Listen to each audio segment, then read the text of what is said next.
आपण पाहत आहात संघर्ष नायक न्यूज, जनतेला न्याय मिळवून देणारं हक्काचं एकमेव न्यूज चॅनल संघर्ष नायक न्यूज। मिरजेत प्रभाग क्रमांक 5 मधून सौ हसीना मुबारक मुल्ला इच्छुक उमेदवार। सांगली मिरज कुपवाड महानगरपालिका सार्वत्रिक निवडणूक 2026 करिता प्रभाग क्रमांक 3 मधून महिला उमेदवार सौ हसीना मुबारक मुल्ला या इच्छुक असून त्यांनी प्रभागामध्ये नागरिकांच्या भेटीगाठी घेण्यासाठी सुरुवात केली आहे। घरोघरी जाऊन लोकांच्या समस्या जाणून घेत आहेत। प्रभागामध्ये न झालेली कामे ही भविष्यामध्ये ती केली जाणार आहेत। बेरोजगार युवकांना रोजगाराची संधी उपलब्ध करून देणार आहेत। प्रभागातील भटक्या कुत्र्यांचा जो विषय आहे तो मार्गी लावणार आहेत। आतापर्यंत प्रभागामध्ये कुठल्याच पद्धतीचे विकास काम झालेले नाही।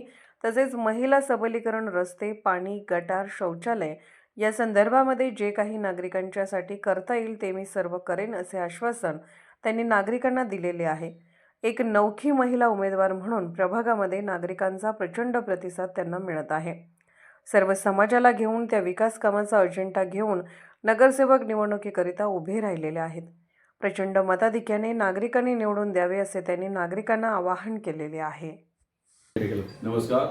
आज आपण जे नवनवे उमेदवार आहेत, नवखे उमेदवार आहेत, ज्या सांगली मिरज कुपवाड महानगरपालिका 2025-2026 या निवडणुकीकरता आपले NOC काढणे, जी काय त्यांची धावपळ चालू आहे, त्या धावपळीतच आपण काही उमेदवारांच्या मुलाखती घेतो आहे। आज आपण आलेलो आहोत ज्या शिवसेनेच्या आहेत हसीना मुबारक मुल्ला या मॅडम या नवख्या आहेत आणि त्यांनी जे काही कार्य केलेलं आहे समाजामध्ये, तर त्यांच्याशी आपण हितगुज करूया, त्यांची मुलाखत आपण घेऊया। मॅडम, आपण निवडणुकीमध्ये उभारणार आहात का? हो, निश्चित उभारणार आहे। बरं, तर तुम्ही का निर्णय घेतला जे निवडणुकीला उभारण्यासाठी? मला लोकांचे प्रश्न सोडवायचे बरं आणि पक्षासाठी काम करायचं आहे। बरं, तुम्ही आतापर्यंत लोकांचे प्रश्न सोडवायचे। आतापर्यंत तुम्ही काय काय केलेलं आहे? भरपूर लोकांचे प्रश्न सोडवले, कामं केले। म्हणजे कुठली कामं तुम्ही केलेली आहेत? महिलांच्या अडचणी भरपूर असतात, ते सोडवले। लाडकी बहीण योजनेचे फॉर्म भरले 3-4 हजार।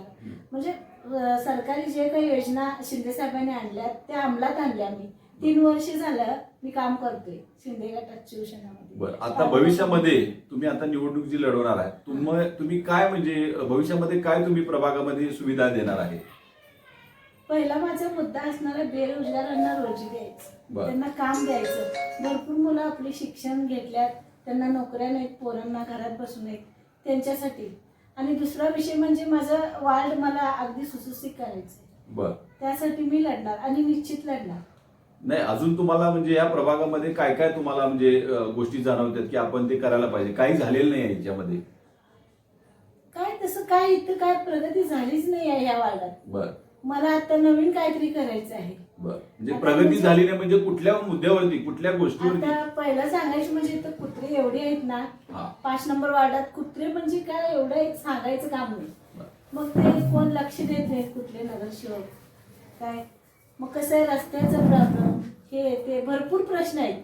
सगळेच काय मी सांगणार नाही आहे आणि प्रत्येक गोष्ट सांगणार नाही। माझी एक विनंती राहील, 5 नंबर प्रभाग क्रमांक 5 मधल्या मतदान बंधू बहिणींना मला त्यांचा आशीर्वाद आणि सहकार असंच लाभत राहू दे।